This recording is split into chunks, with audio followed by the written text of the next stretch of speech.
So before we get to this news, guys, just a reminder, we're giving away a PlayStation 5 or an Xbox Series X to a subscriber that turns on our notifications on this channel, and if you've already done so, then you don't need to do it again. Also, make sure to follow us on Instagram and Twitter so you could catch me complaining about how terrible my Dallas Cowboys are going to be this year. And now that we get all of that out of the way, break!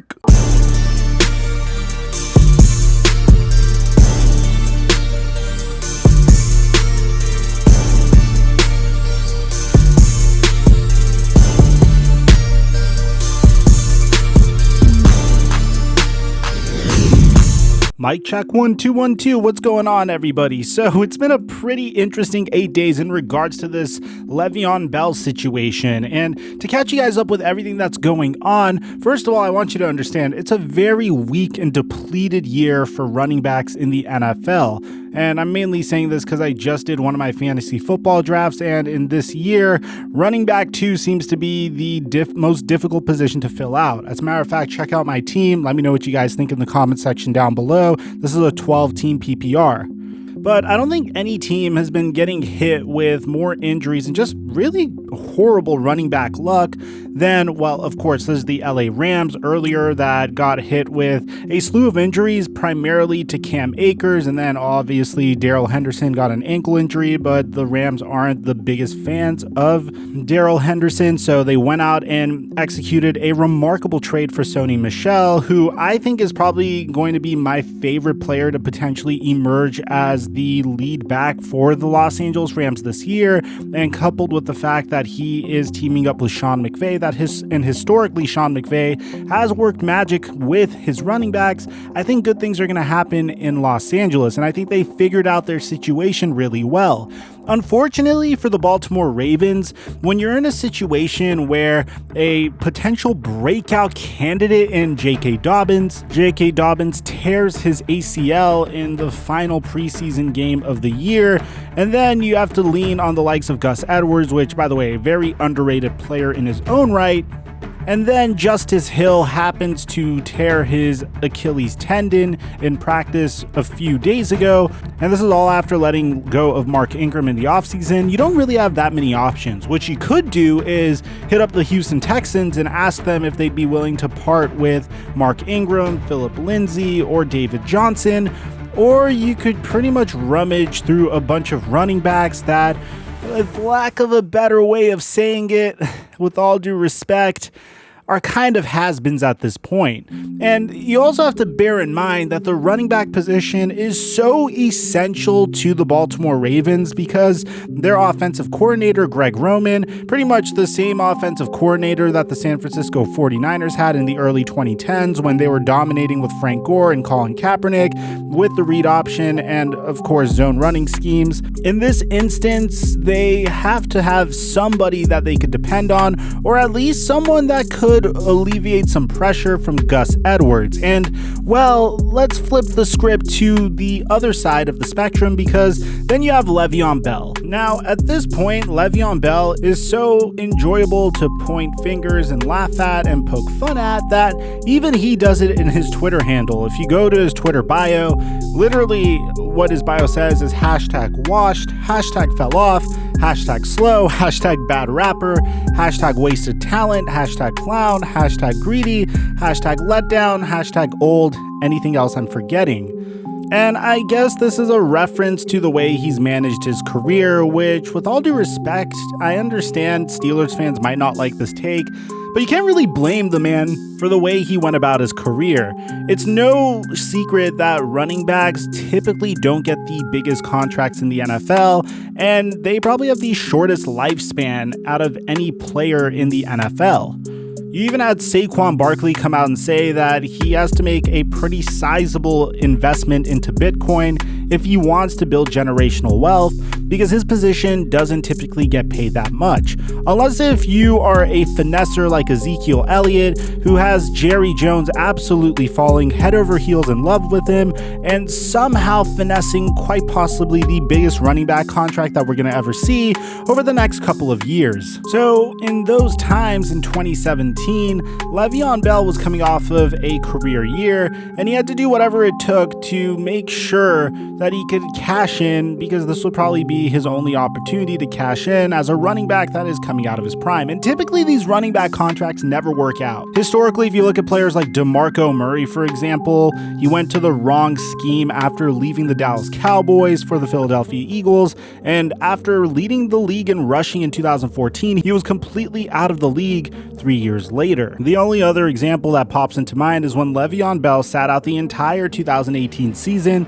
due to a contract dispute with the Pittsburgh Steelers, lost a tremendous amount of money, then decided to sign with the New York Jets. And I really hope if you're a running back and you're watching this channel, because apparently some NFL players do watch this channel, which shout out to you if you do, the only message that I want to give you is there's nothing wrong with what Le'Veon Bell did here. The only thing that I think he may have done wrong is he chased the bag a little bit too much and really didn't acknowledge scheme or systematic fit at all.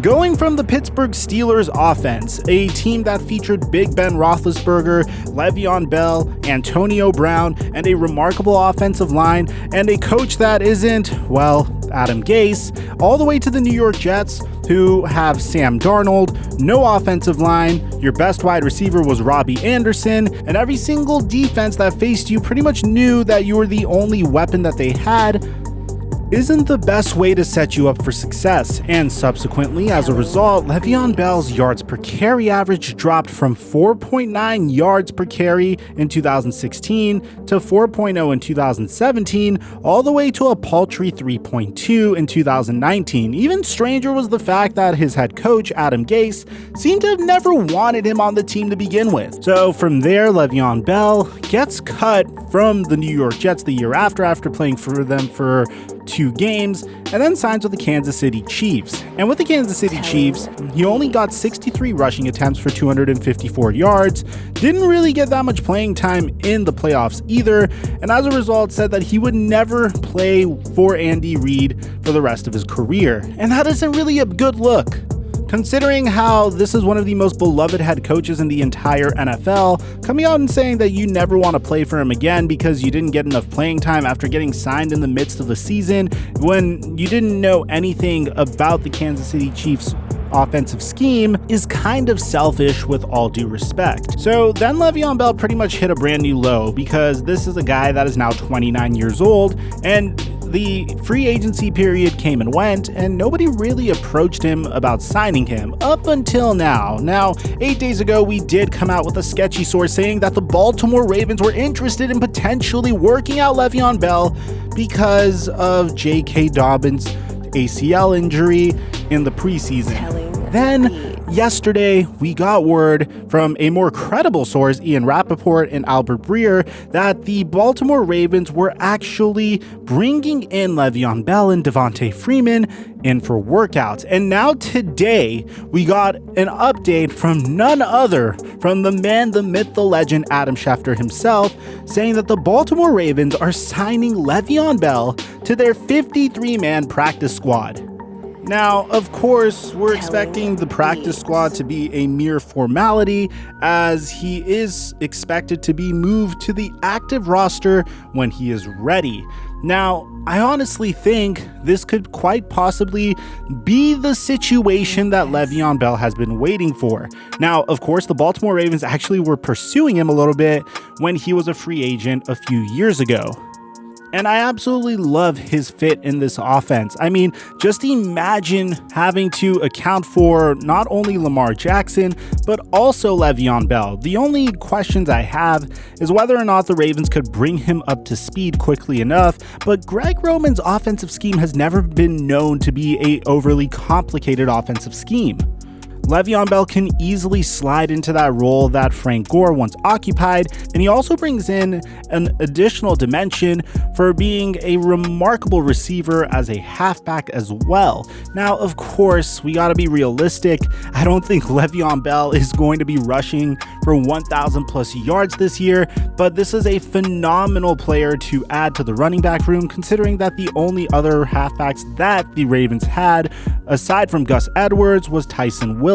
So I honestly think this is a home run. This is a good chance for Le'Veon Bell to at least get a couple more years onto his NFL career, maybe earn himself some small contracts. I really feel like at this stage of his career, he's pretty much getting to that point where LaShawn McCoy was 3 or 4 years ago, entering those twilight years, maybe chasing a Super Bowl at this point of his career. And if things go well with the Baltimore Ravens, for all you know, you could see a bit of a career renaissance. So if you're a Ravens fan, let me know in the comment section down below what you guys think. And aside from that, I'm your boy Mike, and I'm dropping our mic until our next upload.